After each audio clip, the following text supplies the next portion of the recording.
Hey everybody, John Pollock here alongside Jimmy Corderas. The WWE presents probably their most popular show of the year, I would say, maybe with WrestleMania along with it. It's the Royal Rumble. To me, the best gimmick match the company has ever designed. You have been part of many of them, Jimmy. And the first one. I was part of the first one, believe it or not. Hamilton, Ontario, just down the road from here. There you go, which was an interesting deal where you guys, the Royal Rumble was designed to go head-to-head with the NWA's Bunkhouse Stampede pay-per-view. Bunkhouse Stampede in Long Island, New York. Yeah, it makes perfect sense to me.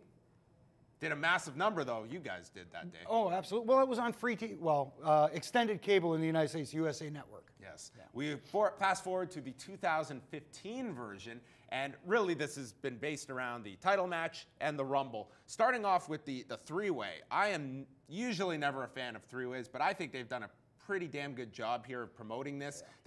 You could go and make arguments for all three guys of which direction you want to go in with WrestleMania. What does Jimmy Corderas foresee happening with the title on Sunday? Well, John, I agree with you. First of all, they've done a fantastic job leaving options open. Usually the biggest complaint is predictability.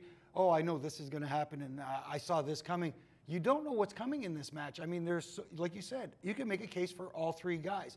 For me personally, I want to see Brock Lesnar leave the Royal Rumble still as WWE Champion, because going back to last year's WrestleMania, ending the streak is the biggest thing that came out of WrestleMania last year. I know Daniel Bryan had his moment as well, but for me, that was the biggest thing coming out of WrestleMania, and it's been a year building to that, and Paul Heyman constantly reminding everybody every time he's on a mic that Brock Lesnar is the one behind the 21-1.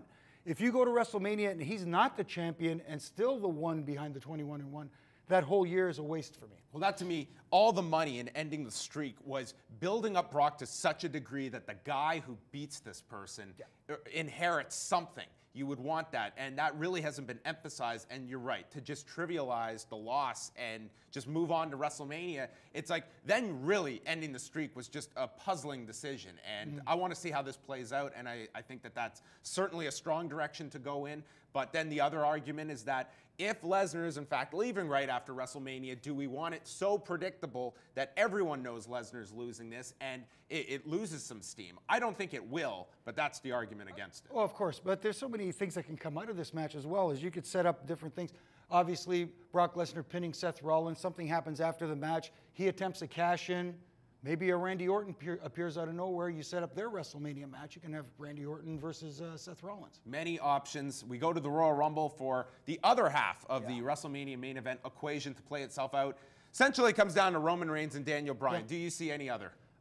Really, I mean, you could pick a dark horse, maybe a Bray Wyatt out of the blue, but you're right. It really comes down, in my opinion, to Roman Reigns, Daniel Bryan, and I say stay on the Roman Reigns train. I get the argument for Daniel Bryan. He kind of had his moment taken away from him because of the injury last year. But, you know, Daniel Bryan is what you would call a made man. He's already over, and I don't get this misconception that if you are not pushed to the World Heavyweight Championship, you are being held down or you are not being pushed at all. The guy is hugely over.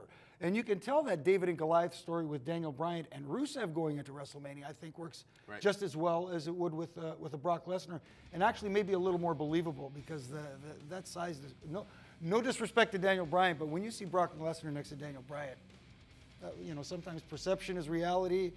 I don't know. All right, putting you on the spot, what will the title match be at WrestleMania? What will come out of the Rumble on Sunday? I predict there will be Roman Reigns versus Brock Lesnar. All right, you leave us your predictions in the comment section. For Jimmy Corderas, I'm John Pollock. Catch the Royal Rumble this Sunday night and tune into The Law, 11 Eastern, right after the show.